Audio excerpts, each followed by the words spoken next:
Ni siquiera empezamos a tener nuestras vacaciones cuando ya cayeron los chingadazos. Estamos aquí en la flagship de Adidas de la Condesa para un evento muy especial. Los pares o colecciones dedicadas al Año Nuevo Chino no son nada nuevo. Pero ¿qué es lo que pasa cuando el diseñador viene a presentarlo aquí, a tu ciudad? La colección de Adidas y Clot se lanza el 10 de enero y Edison Chen vino aquí para presentarla completo. Yo soy su homie el Poxte y esto es un nuevo episodio de la Esta.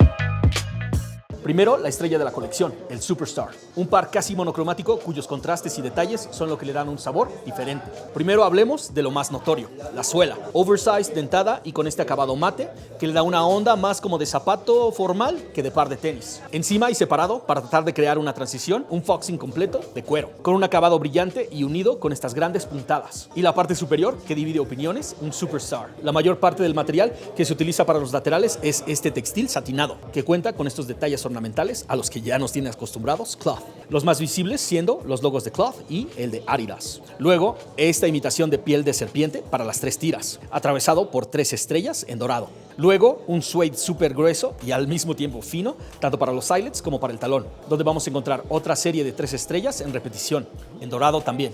Los toques en dorado que cierran esta colaboración especial viven en la lengüeta. Primero, en el parche completo que tenemos en la corona de esta, en el dubrí metálico con el año de la serpiente y con el charm de la moneda en la parte media. ¿Ya viste estas agujetas que hacen un juego perfecto con el sabor clásico del Superstar? Y por último, checa el acabado del shell toe, corrugado como si estuviera extruido y fabricado completamente en cuero. Para darle ese toque de lujo no podía haber otro material por dentro más que cuero ultra suave. Y el último toque vive en el parche de las plantillas, donde vamos a encontrar los logos de ambos colaboradores, Clot y Adidas, sobre todo este pendón en rojo.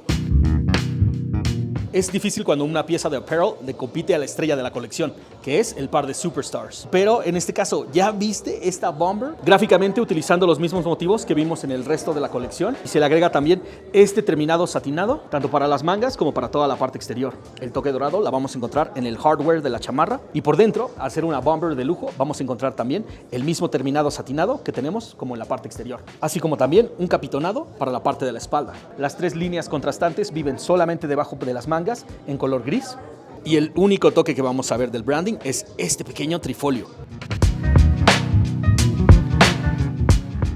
Toda colaboración necesita detalles. ¿Y qué otra cosa le agregaría sino un par de calcetines? Estos con toda la textura de escamas de la piel de serpiente que vimos en el par de Superstars y el trifolio y las 3 franjas en dorado. Mi detalle favorito es todo este brillo. Y si quieres ver cómo se ve puesto, mira nada más. Es una mezcla bien chingona entre algo prep y deportivo. En esa combinación entre lo que te estaba diciendo del prep y el deportivo está este pants, que por la parte de enfrente podemos ver todo el material satinado con los acabados que vimos en el resto de la colección y en la parte trasera el satín, pero en esta ocasión solamente en negro. Algo súper chido es este acabado en la parte superior para el ajuste. Trae una combinación de elástico y también orejeras para que le puedas poner un cinturón, lo que mezcla ese acabado como formal y al mismo tiempo deportivo. Por último, algo para todo el pueblo, una tee. Sin embargo, hay detalles que la separan por completo de una playera de manga larga cualquiera. ¿Ya notaste toda la serpiente impresa en todo el brazo para conmemorar este Año Nuevo Chino? Y en las 3 franjas vamos a encontrar este tejido que le da un acabado como de escamas de serpiente. Por último, el pequeño branding que vamos a encontrar en el resto de la colección es el detalle fino que cierra por completo cada una de las piezas de todo esto.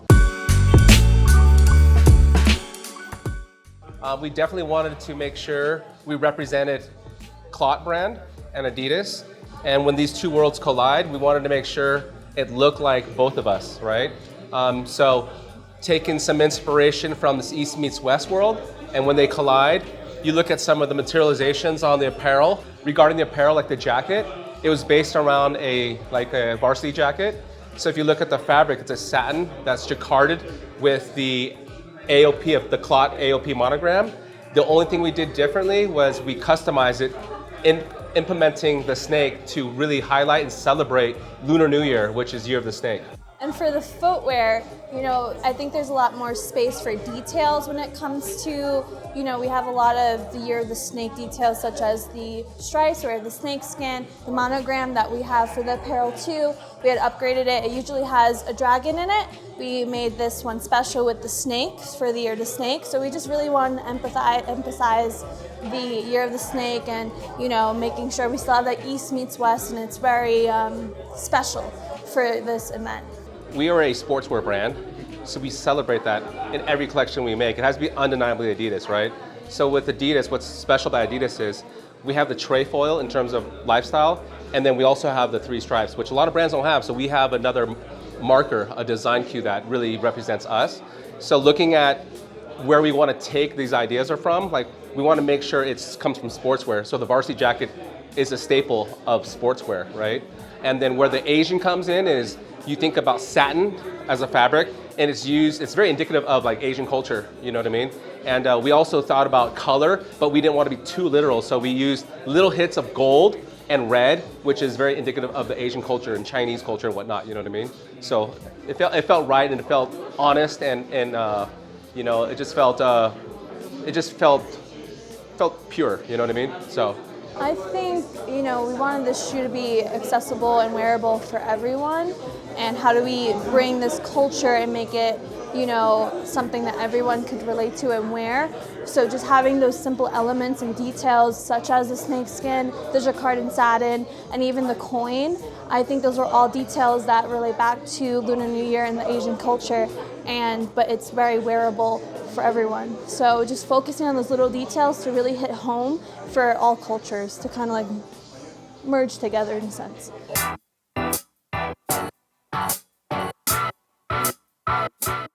What do you think about, not just in Mexico City, but all around the world, there's different sounds, music, subcultures, and tribes. Do you ever take in mind any of those while creating for something new? Well, I mean, it's interesting that you speak about tribes and stuff like that, because, tribes, when you date back to, have very certain distinct cultures, yes, certain distinct aesthetics, everything, right? And, I always say to my team, like, we're a tribe, like we're a tribe. And I think we value what our colors are, what our patterns are, what our beliefs are, right? In that sense of a tribe, not so much that maybe we're not traditionally, doing the dances or whatever, but we're a crew and we have to share the same beliefs. So I think it's interesting to try to find what we represent and what we want to say, and try to say it to a more global audience, instead of just speaking to our own people. Yes. Which is why, we're here in Mexico City right now, but, a lot of the creations that we take in, we want to kind of find like the fine line between what people are speaking globally, and then how we can fit in there, instead of being so kind of like, we're from here. Yes. I think that the most interesting thing about culture, and especially fashion, is that everything is mixing and mixing and mixing and mixing. And for me, I'm randomly, one of my favorite things aesthetically is a serape. And I have an LA Dodgers hat that has like the serape kind of look on it. And it's been my favorite print for about like 15 years, right? So I love beads, I love crystals, and I love pyramids, I love old culture. So a lot of things that I'm interested are rooted in, in Mexican culture. So I've always been wanting to come here. I came here a long time ago to the Riviera Maya to kind of check it out a little bit. I need a little bit more experience and a little bit more things to know. There's a bunch of things to know in Mexico City, especially in such a cosmopolitan city like Mexico City. Here you can find absolutely anything, from delicious food to like I said, delicious experiences. One of my good friends, Dr. Wu, he's a tattoo artist. I just came out here a couple times and he told me that it's lit. It is. It's definitely. Yeah. There's no other way to describe it. Can I just pick your brain with one more question? I like your shoes, by the way. Oh, thanks, man. All day, This thing. Hell yeah. What do you think about the new trends and how kids consume fashion. You know, everything. Like I used to be, you know, if you were a cholo back in the 90s, you were just a cholo. You're not a cholo goth metalhead. You can only be one thing. If you like to skate, you can only be skate. You can't be a skate. You can't. You know, we used to put a lot of rules in subcultures, but now kids these days, they take a little bit from goth and a little bit from prep and a little bit from, and that's what I see in this collection. 100%. I think you know, there's been discussions of like what is actually new, right? Like what's new, right? And to find something new nowadays, I think a lot of things have been done, and it's not that it's like, oh, we as people we've hit a mark. It's just that, oh, has anyone done this? Yes, but can you do it better, or can you do it in a different perspective? I always think that, you know, every story has two sides. Every thought has a million sides because there's so many different people that can think of, you know. And so I actually think that right now the only thing that is maybe hindering is a lot of people will use people as idols or brands as targets, right? Oh, okay. And somehow, some way, then their brand becomes a reiteration of that brand instead of really trying to find your own voice that's inspired by these people, you know? So I think the next little wave, you know, people say the streets are losing it right now and high fashion is not doing streets and stuff like that, but I think that it's definitely a time for young creatives to be able to make noise, no matter where you're from. I think especially now with the internet and being able to see so many different cultures and so many different people's stuff on content creations and stuff, that there is no underground. It just depends if you're good or if you're not good. Because if you're good, you're overground. Yeah, exactly. Yeah, if it's good, it's not going to be underground anymore. It's there for the taking for anybody. And I really think that true creativity is going to win instead of, you know, big companies or big names. I think the next 10 years of so-called youth culture or street fashion will be dominated by young new brands. That's fucking exciting. Yeah. That's fucking exciting, for real. I mean, my brand is 20 years old, you know, so we've done this, we've done that, we've done this, which is why when we started creating the Adidas stuff, we said we had to change a full lens instead of creating the same stuff that we created before. Even if it might not be successful, we have to challenge ourselves to do something new, and we owe it to our fan base, and we owe it to everyone. So we've been trying to flip the script, and I hope you guys like it. We do, man. Thanks, man. Thank you.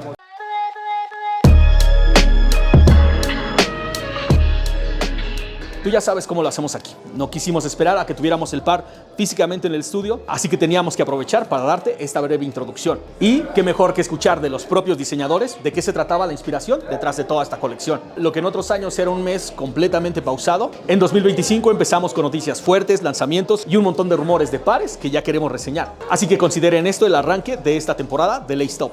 Yo soy su homie el Poxte. Si les gustó el video, recuerden compartirlo absolutamente con toda la banda y síganos en todas nuestras redes sociales: Facebook, Instagram, YouTube y TikTok. Carnales, esto es Lace Top. Recuerden que pisados se ven más chidos, así que sácalos a pasear. Nos vemos en la próxima. Peace.